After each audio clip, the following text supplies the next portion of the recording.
Hello, my friends. I hope wherever you are, you're in good spirits and you're kind of cozied up and you are listening to the continuation of the history of Egypt.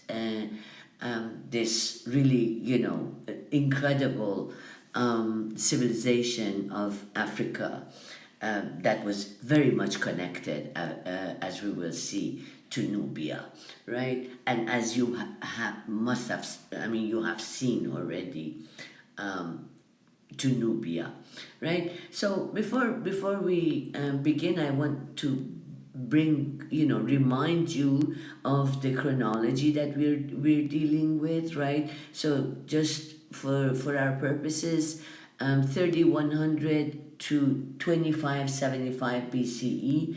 That's almost at the beginning of the third century. That this is late fourth and late not century, millennia, yeah. This is late fourth millennia and it will get into third millennia, right? And so the early dynastic period, in other words, basically covers, right, the first half of the third millennium, right? And that coincides, right, with the early dynastic period in Sumer, right, and the early dynastic period in Sumer, basically, right? The early dynastic period in Egypt basically corresponds to early dynastic period in Sumeria, and yeah. And then we go to the Old Kingdom, and we see that the Old Kingdom is basically covers, together with the first intermediate period, basically covers the whole the second half of the third millennium, right? Old Kingdom, right? And the Old Kingdom, right, covers early dynastic and the Akkadian period, and the so by the third dynasty of by the end of the third dynasty of Ur, right, that is where you have the end of the first intermediate period, right? Then Middle Kingdom, right? Middle Kingdom starts late third millennium, right? And goes basically through the first half of the second millennium, right? First half of the second millennium. So this is the chronology that we have, and I left us at the first millennium, right? So we remember the first millennium. We talked about climate change, right? We talked about drought in southern Nubia. We talked about low floods in Egypt as a result of the drought in southern Nubia. As a result of all of this, you have deprivation, you have poverty, you have drought in Egypt, right? The Nile does not flood enough, and so on and so forth. So there you have social and political turmoil, in the midst of which, petty kings appear, and you have basically weak rulers during the first intermediate period, right? Weak rulers, decentralization, and the fact that during the first intermediate period, right, local lords get the upper hand, right? And then you remember that we had this quote about how desperate the situation is in the first intermediate period in Egypt, you remember the opulence that it had, right? In the old kingdom, and then you have the piece that tells you everything is filthy, there is no such thing as clean linen these days, and so on and so forth. So you remember that also by the end of the first, I mean during the first millennium, first intermediate period, I'm sorry, during the first intermediate period, the period in fact is covered by the 7th and 8th and 9th and 10th dynasties. Yeah, 7th through 10th dynasties is the first intermediate period, and the map of the period is included in your previous video, if you recall, right? But you could refer to it, my friends. Yeah. So okay. So after this period of upheaval, right, in the social and political and economic fabric of Egypt, right, after the first intermediate period, 7th to the 10th dynasty, you get the pharaoh with the 11th dynasty. Yeah, you get the pharaoh Mento Hotep the second, who comes from Thebes, right? So the 11th dynasty basically is the dynasty of Thebes, is the dynasty that grows out of Thebes, and sort of unites Egypt by overthrowing the let me see, my friends, whether we have, yes, they overthrowing the Heraclopitian dynasty, right? And I want you just to look at Egypt here, right? Look at this map that we have here, right? And I want you to put and to keep in mind a number of places, my friends, on the map.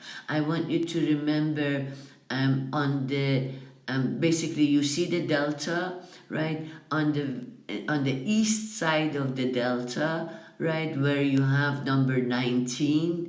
If you look at it on the east side of the delta, you have number 19, and you have Tanis and Avaris there. I want you to remember that, right? I want you to remember another important metropolis of Egypt, Heliopolis, right? Helio being the word for sun, right? I want you to see where Cairo is, right, at the beginning of the delta, one of the really agriculturally favorable place, right? I want you to remember that Giza, right, is where all the pyramids were constructed, and I want you to think about what it means, right, to construct a pyramid, right? And I want you to think that by now, right, Egyptians have, I hope someday you go to Egypt, my friends, right, and you see the monumental architecture that you see in this ancient civilization. And I want you to think, right, that in Africa, right, sort of 5,000, 4,000, 5,000 years ago, right, how advanced the technological innovations must have been, how advanced physics, mathematics, right,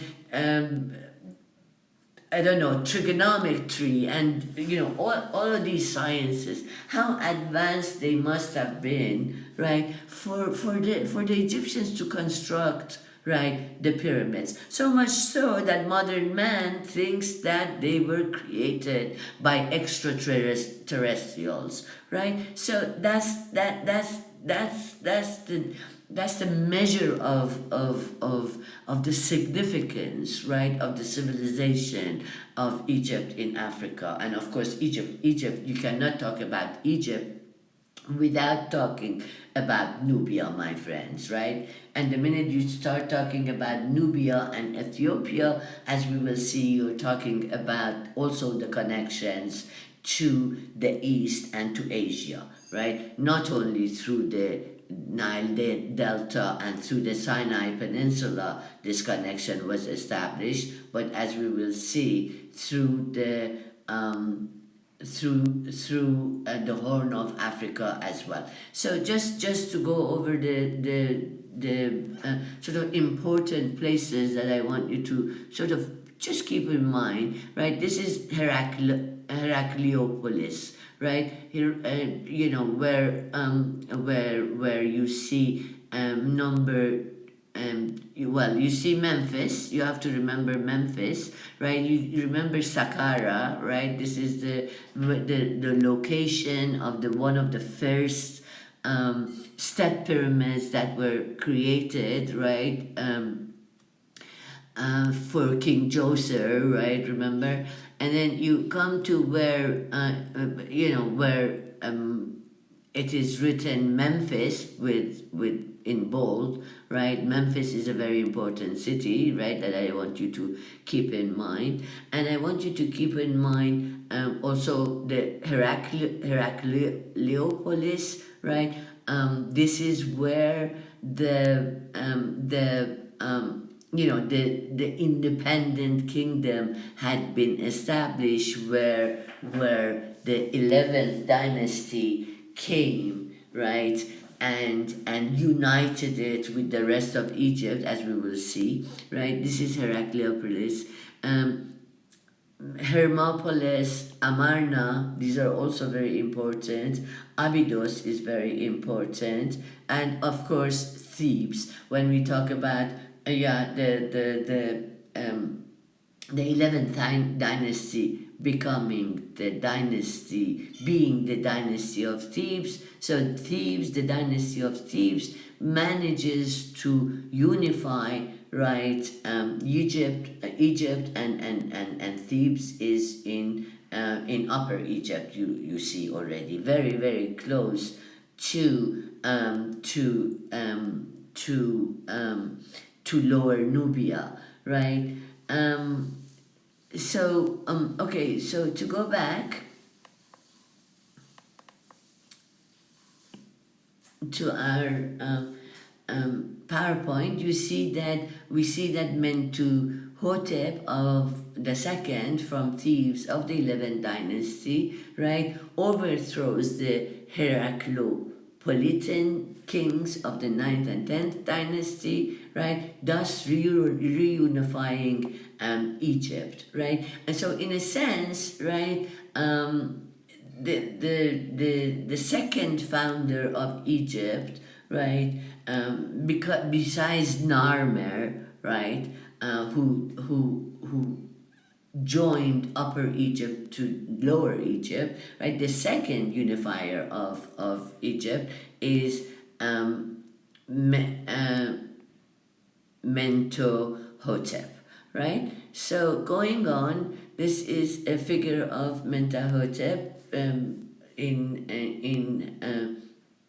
well, I don't know where it's being kept at the moment, right? But he's from Thebes, and you see, yeah, he is sort of inaugurating, right? He's there, the 11th dynasty, as we will see. They are inaugurating all the major advances, right,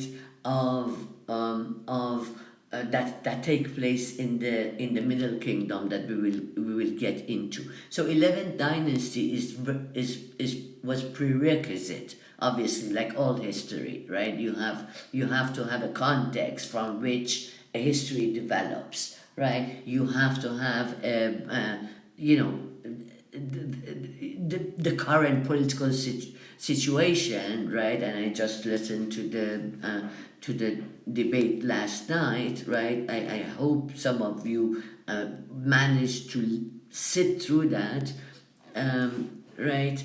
There is a context, right? There's a context to why we have we saw the debate that we saw tonight, right? And you know what is the context? The context is Donald Trump, right? At any rate, here you see, 11th dynasty becoming basically the precursor, right, of the second sort of era of major civilizational growth, right, in the Middle Kingdom period of Egypt, right, that as we saw, goes basically covers the first half of the second millennium BCE, right? So as a result, obviously, the chaos, right, of the first intermediate period, right, and also becomes the context for the sort of reforms that takes place during the Middle Kingdom, where you see that you have most of all, right, you have a redistribution of wealth, right? By the end of the Middle Kingdom is a very important period, and we're just going through the chronology of Middle Kingdom here with you, right? The end of it is very, very important because there is a foreign, right, Hexes, a foreign, it literally means foreign in Egyptian, right? And the Hiccus invade Egypt from one of the few places that they could really invade it, from the Sinai Peninsula. At any rate, we will get to the invasion of Egypt and the second intermediate period and the New Kingdom in this unit.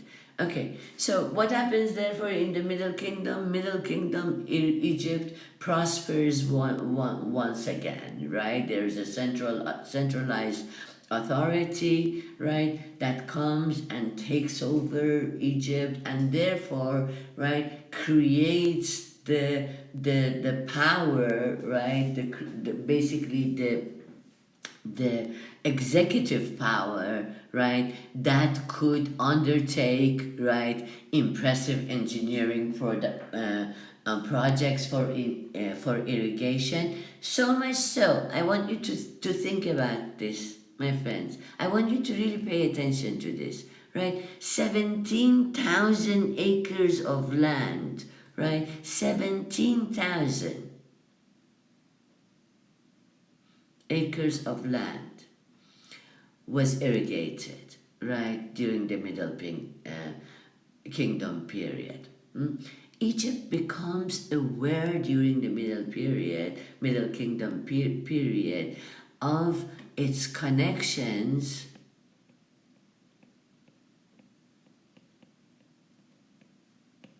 to the outside world.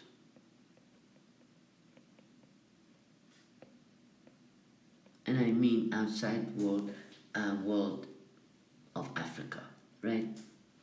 There is lucrative trade that is established with the Fertile Crescent, right? Finally, instead of dependency, right, on the riches of Nubia, right, Egypt actually conquers Nubia in the Middle Kingdom period, right? Once, and Nubia, and I've told you this before, Nubia was the connection to Inner Africa. So once you have Egypt and Nubia as one empire, so to speak, right, you see, and you remember that, the Nile flows to the Mediterranean Sea, right? You have inner Sahara, Nubian civilization, Egyptian civilization coming in touch, right, with other civilizations, and for one thing, in the civilization of Fertile Crescent, right? So it conquers Nubia and therefore connects sub-Saharan Africa to the Mediterranean world and to Europe, right? And I want you to remember now, we are in the Middle Kingdom period. We will see that we will be dealing with the Mycenaean civilization during this period, right? And for one thing, yeah, and we will in the Mediterranean, right? Mycenae. We will talk about it anyway. And another important thing, yeah, because you have a redistribution of wealth, you have an equalization of the wealth of your, I mean, not total equalization, obviously, but a move towards a more equal sort of life for the majority of your population, which we do not have to this day, right, my friends? So, since that happens, well, okay, the rest of the issues of life, right, changes with that, right? And it's not just the pharaohs who are in you who will go, who are going to have afterlives. It's not just the nobility, right, that comes to have an afterlife, but the notion of afterlife also becomes democratized in a sense, right, my friends? So I want you to look at the map of where we have here Lower Nubia, right, or Upper Egypt. Remember, they coincide. And this is Lower Egypt. And of course, Upper Nubia.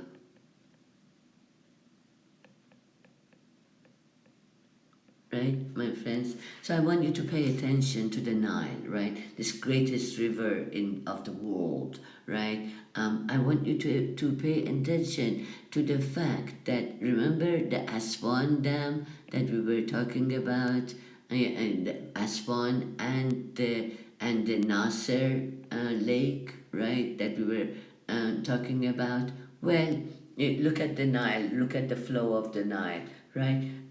Aswan Dam is right here. That's where Egypt, yeah, theoretically kind of ends, right? And Nubia starts. So Nubia starts from the first cataract, right? And continues. Now I want you to keep in mind that there is this bend here, right? In the Nile, the first bend of the Nile, and I want you to keep in mind that that Thebes is right here, right? Thebes is right here, here Thebes, right? Okay, so who inaugurates, right? I mean, the 11th dynasty had already launched the Middle Kingdom period in a sense, right? But it is the 12th dynasty that brings it, right, to its golden age. Yeah, Middle Kingdom reaches its golden age during during the rule of Amenemhat,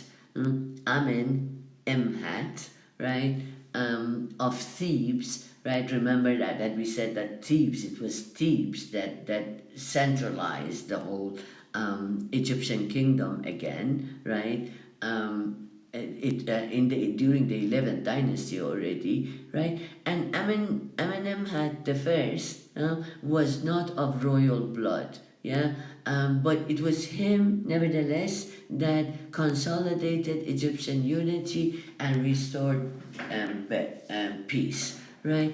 And moved the administrative center of the country from Thebes to somewhere in the Fayum oasis, and we will see it on where Fayum is on our map, on our maps, right? And Memphis, right? Memphis again became the official kingdom, official capital of the kingdom in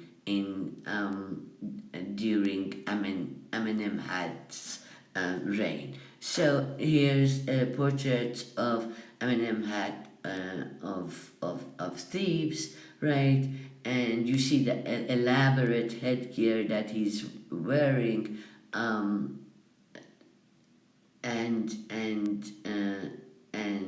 the jewelry and so on and so forth of him. So here is, by this time, right, Egypt is beginning, right, in the Old and Middle Kingdoms, right? Egypt is beginning to extend, especially in the Middle Kingdom. It begins to extend its reach, right? So you see here, you see that we say, yeah, once the Hickses came, yeah, and you see the Hiccus Invasion here, right? Hexes, sorry, here are the Hexes, and they come through the Sinai, right?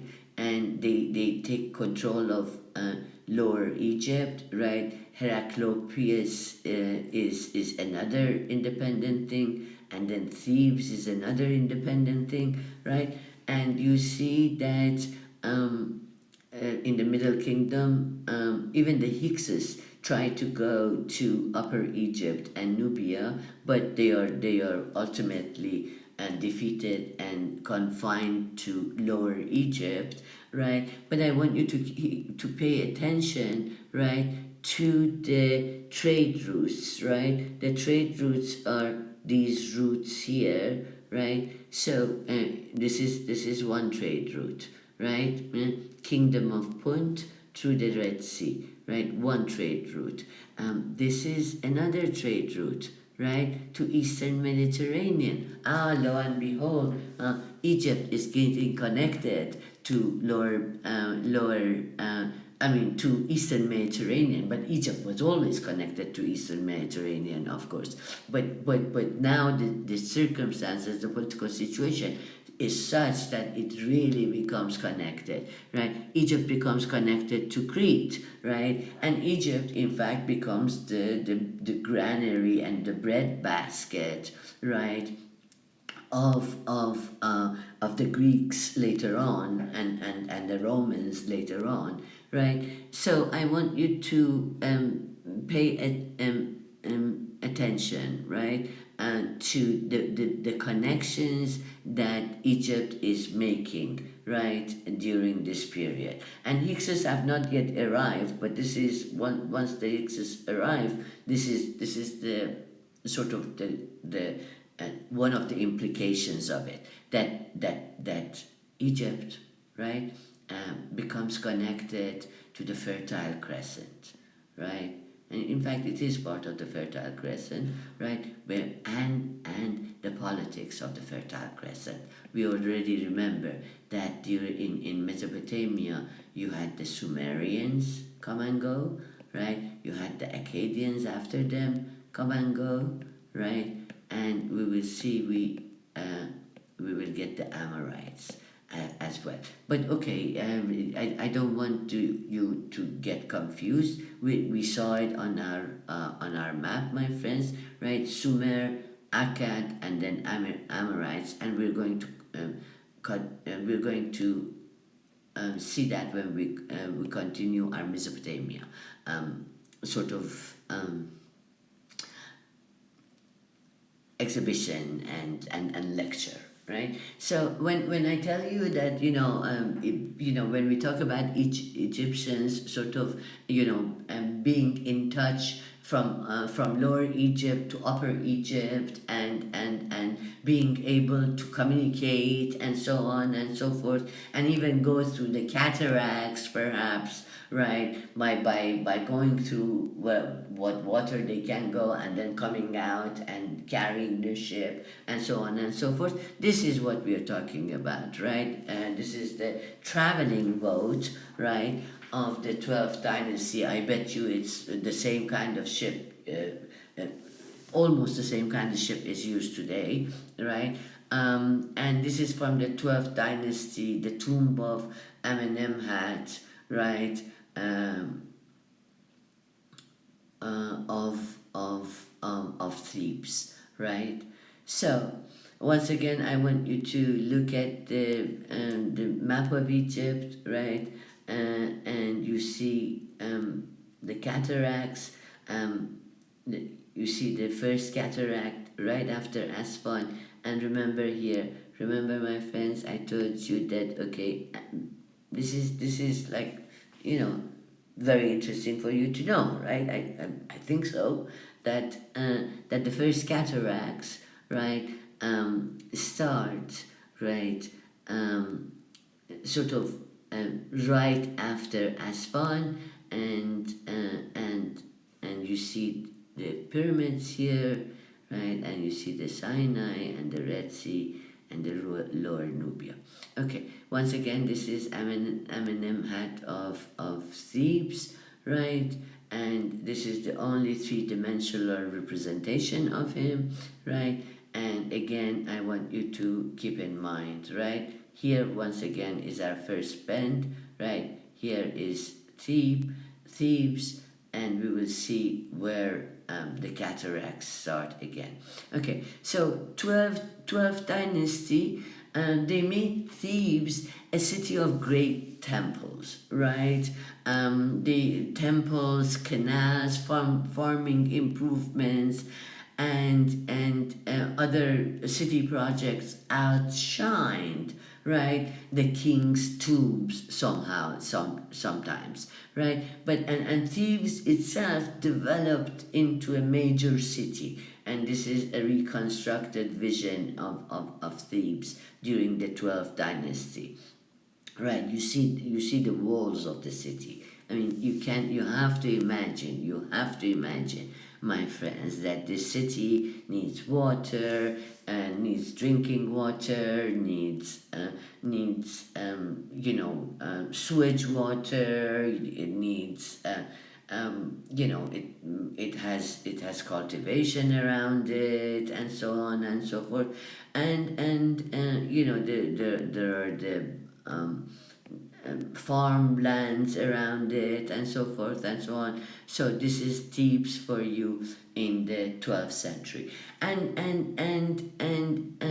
what does Amenemhat do? Right?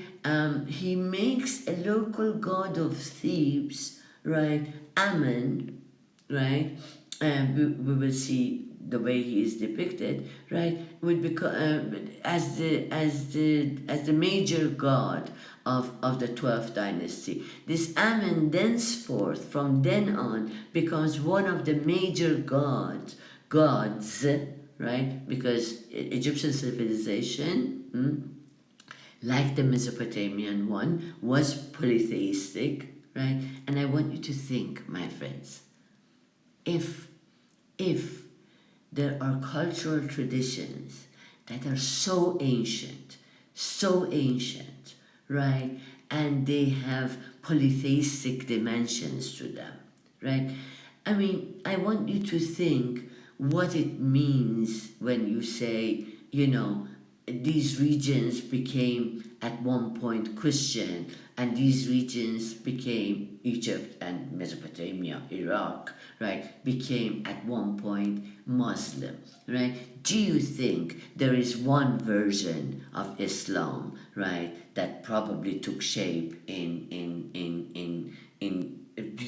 Egypt and in Mesopotamia and in Syria? Well, of course not, right? Because from ancient on, right, the whole notion of monotheism, right, is kind of superfluous, right? Because even in Christianity, we're talking about Trinity, right? So just to go on, right? But Ammon becomes a major god, and Thebes becomes an important religious center during the 12th dynasty, and it continues to function as such for millennia to come, right? They continued the building policies of the 11th dynasties. Everything that the 12th dynasty and 11th dynasty could do, right, was financed, was subsidized, right, by the spoils from the military campaigns of the 12th dynasty in Nubia. So it's not like just, it's the credit does not just go to the Egyptians, right? The credit goes to the Nubians as well, that in fact connected to inner Africa, right? And they built fortresses, right? And they regained control of the region south of the First Cataract. In other words, they went into Nubia, right? And they constructed fortresses in Nubia on the eastern frontier of Nubia, right? So here you go. So here, if Egypt sort of theoretically, quote unquote, ends there, right, at Aswan, you see, and short, a little bit above this, remember, was that first bend of the Nile, after which was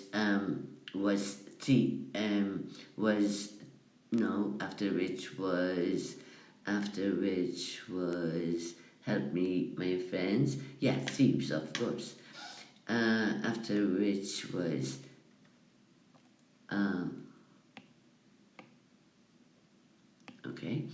Thebes, right? And then you start with the cataracts, right? You have the first cataract below Aswan, and Nubia, right? It is through Nubia that this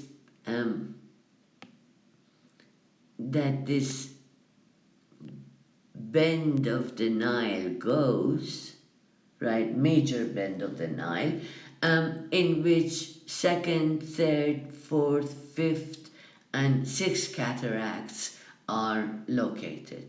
And Meroe here is another important location that I want you to know, right? So an important kingdom that develops in Nubia also is the kingdom of Kush.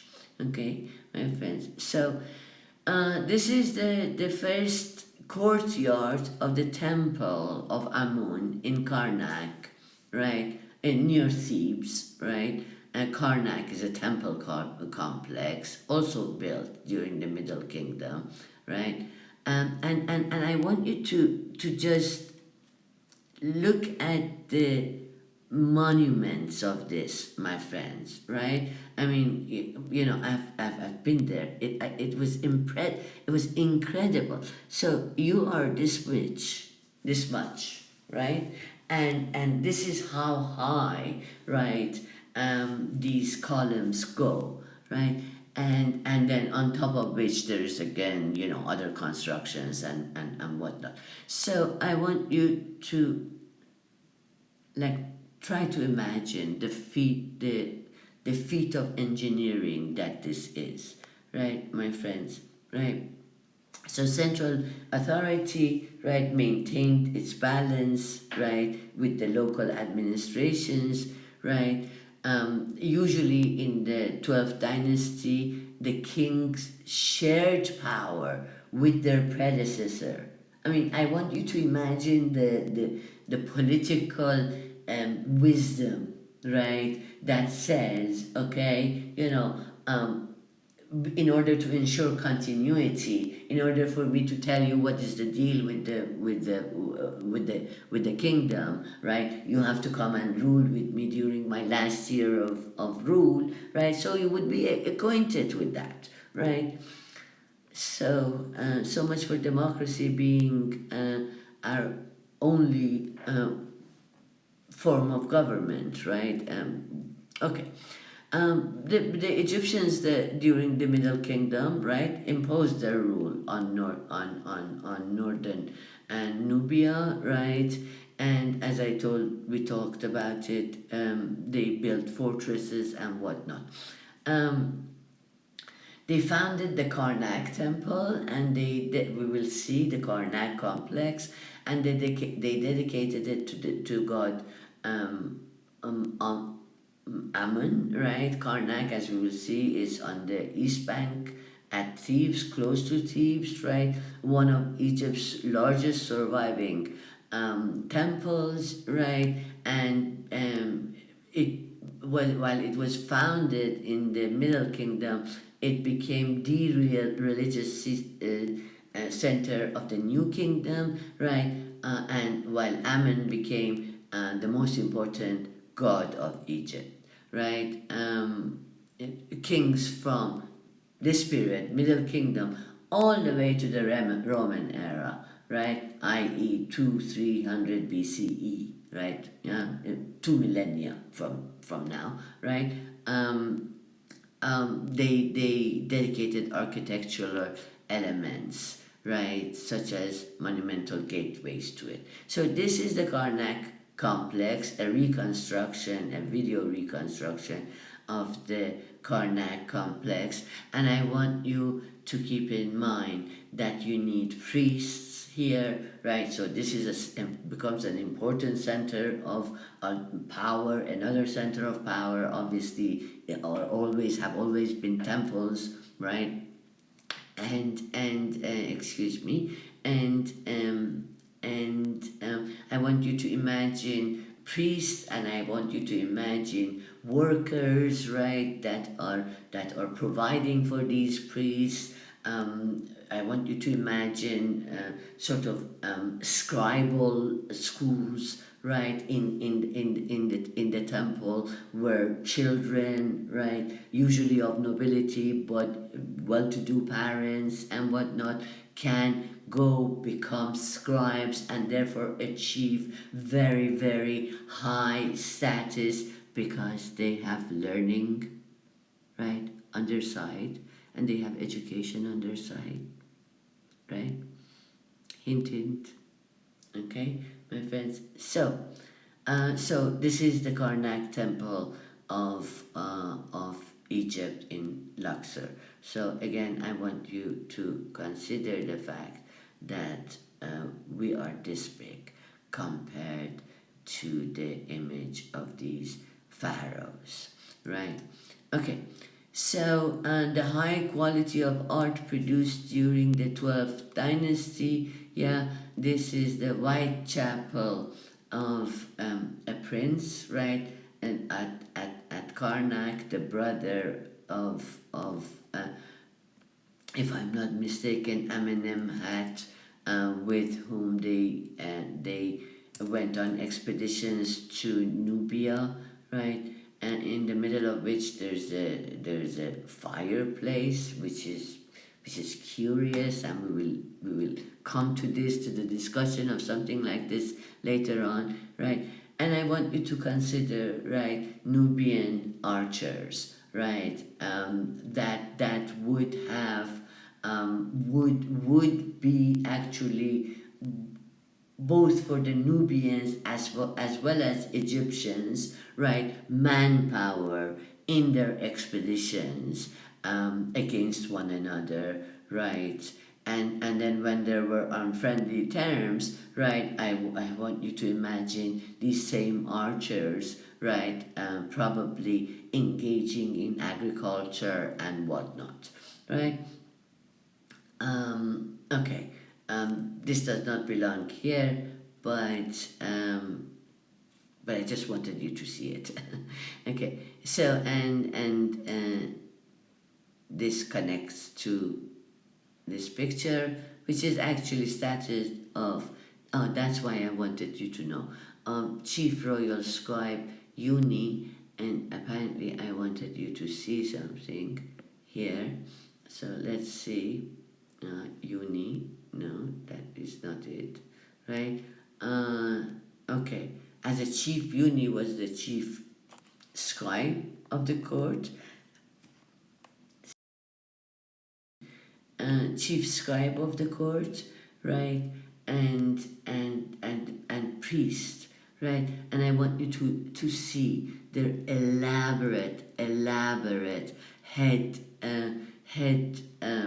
sort of head covers, right, and their jewelry, right, and their clothing, right, and realize that they are amongst the elite. They are the royal scribes, right, of astute. Okay.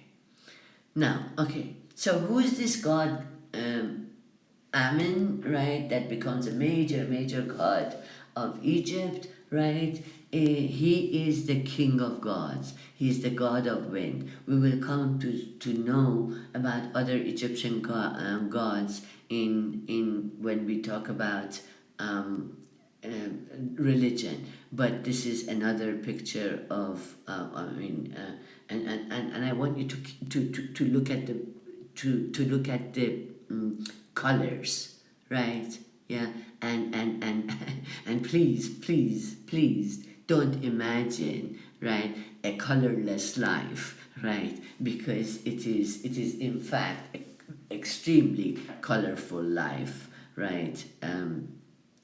That is even reflected in the paintings of these monumental architectures in Egypt. Again, here you have another depiction of your god Ammon, and I want you to keep in mind that what you see here, right, usually something like this with a horizontal line there, and and hieroglyphics here. This is called a cartouche, and usually the name of the pharaohs are written in their cartouches. If I'm not mistaken, this is the depiction of the god Horus here, right? At any rate, but this is a depiction of the god Ammon itself, right? Okay. Okay, my friends. So, 12th Dynasty, artists projected royal power with portrait sculpture and so on and so forth.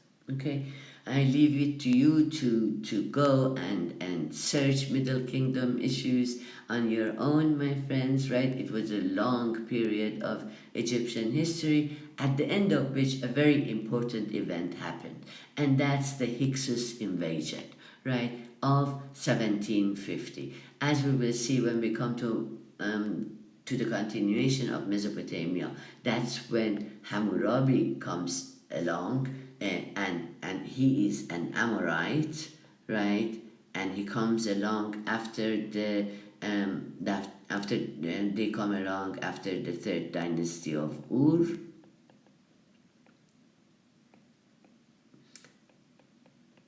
right? And they are the Amorite, and we get here the law code of Hammurabi, which we will also discuss, right? So Hiccus Invasion, right? Who were the Hickses and what happened?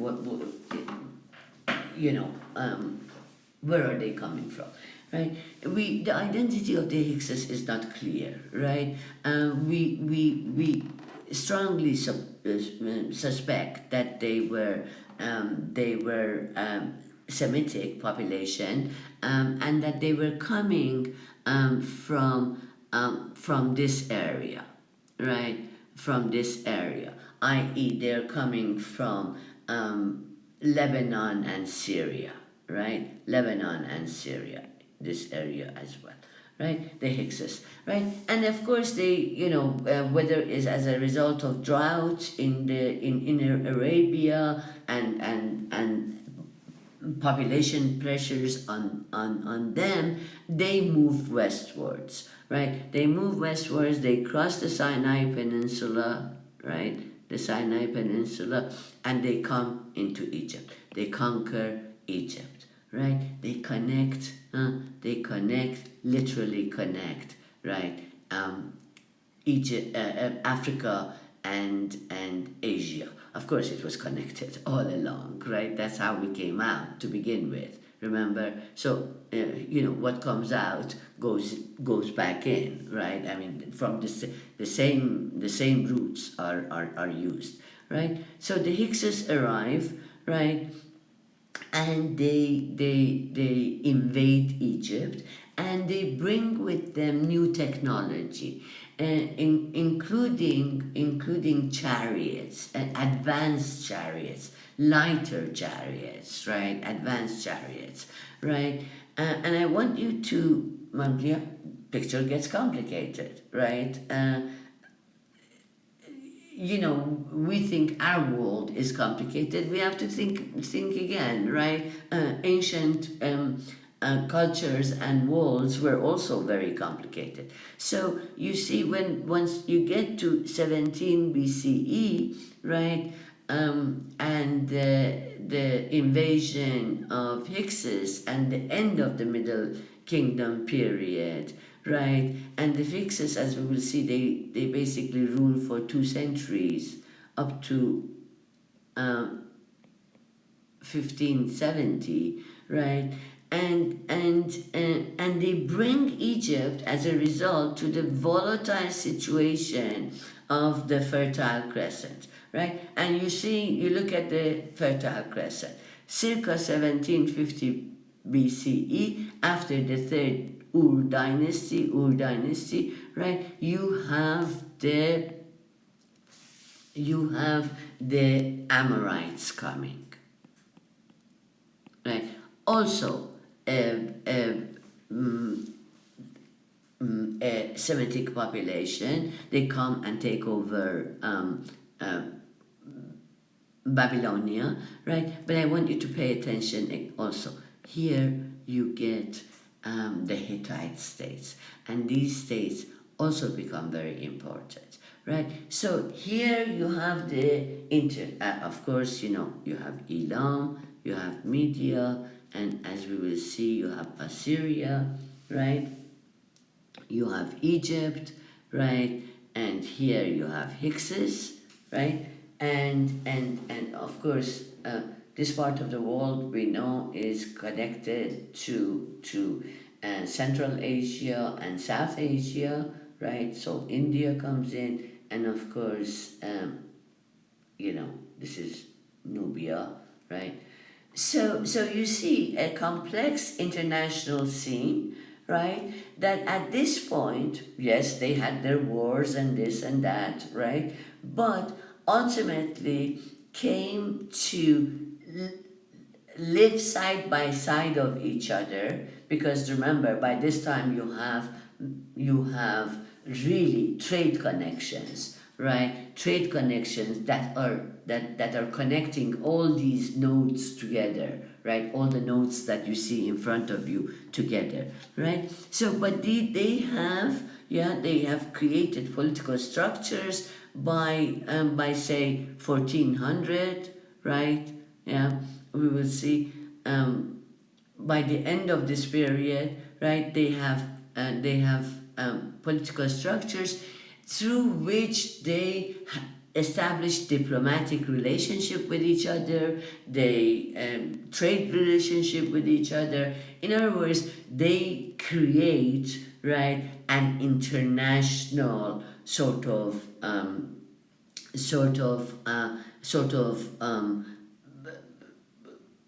civilization, if you will, right, in which, as we will see, you have your Indo-Europeans, right? You have your Semitic populations. You have your Elamite population. Again, their language is an isolate in Iran, right? You have the Sumerian, that was also an isolate language, right? And you have the Egyptians that have their own language at this point, right? And so you see, they establish a very amicable relationship after they have established their boundaries and whatnot and divided the resources of their regions, came to control the resources of the region, right? In other words, my friends, in other words, never think, right, that you are living in a more complex, I mean, of course we're living in a more complex world, much more complex world. But political realities of the ancient world, right, were as complex as the modern period. And what is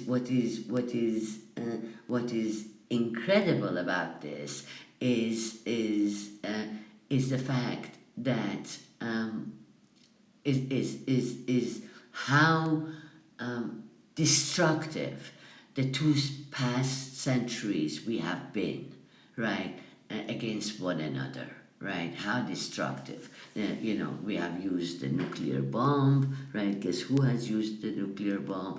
Yeah, we have had two world wars. Right now we have destroyed Western Asia, your quote unquote Middle East, and we have destroyed your North Africa, and okay, so before we get too fond of ourselves, right, and our present predicaments, right, we should have this expanded historical view, right, my friends? So what did the Hicks do? They took over the machinery of pharaonic government in Lower Egypt, in the Delta, right? In Upper Egypt, their power was weak, right? The pharaonic Egypt maintained its semi-independence at Thebes, right? So here is another map of Egypt, right? And another sort of depiction of where the cataracts are. So the invasion of Hexes, right? And Thebes is briefly conquered by Hexes, but the last century of Hexes, right, is the second intermediate period for Egypt, right? For one thing, as you see, Nubia expands, right? The kingdom of Kush expands, right? This is the Hyksos period, right? Well, I mean, it's not really early Hyksos period, but okay. Yeah, because the Hyksos start, they invade in 750, right? So this is a century after that, right? So and you see that the dynasty, it's the dynasty 14th, right? Dynasty 12 has come and gone, 13 has come and gone, and now there is dynasty 14th, and Hyksos become dynasty 15, and they try to take control of these guys, but they can't. So Egypt has, in the second intermediate period, basically three centers of power, sort of pulling it from various sides, right? We don't know, as I said, who the Hyksos are. We think, they are Semitic from the land of Canaan, which is that Eastern Mediterranean that we talked about, and we will know more about that Eastern Mediterranean sort of region in later sessions. But the Hyksos, the name of the Hyksos, my friends, actually meant rulers of foreign lands, right? And it is during their period that Egypt enters its second intermediate period, right? And the realm of Hyksos, you see, becomes this land of Canaan, right? Syria and Lebanon and whatnot, right? And the Delta, right? The realm of Hyksos, right? Okay, we talked about this. Um, okay, the Nubians during this period, right, found an independent, very rich kingdom called Kush, right, and they were, as we will see, as we saw in this map, right, they are a greater threat, obviously, to their greater threat to Thebes, right, than to Nubians. They're a greater threat to Thebes, right, than they are to Hickses, right? Okay, at the end of the second intermediate period, right, where Egypt is divided again, once again, it's decentralized, right, and we get the new kingdom. How do we get the new kingdom? Here comes another, right, figure from Thebes, Amhose of Thebes, right? That I'm missing the rest of the. Please look it up, my friends, yourself, right? The date, right? And he rebels, right? Amhose rebels against the Hickses, right? And then we get to the beginning of the new kingdom with Amhose, right? And here is the depiction of Amhose fighting the Hickses, and you see that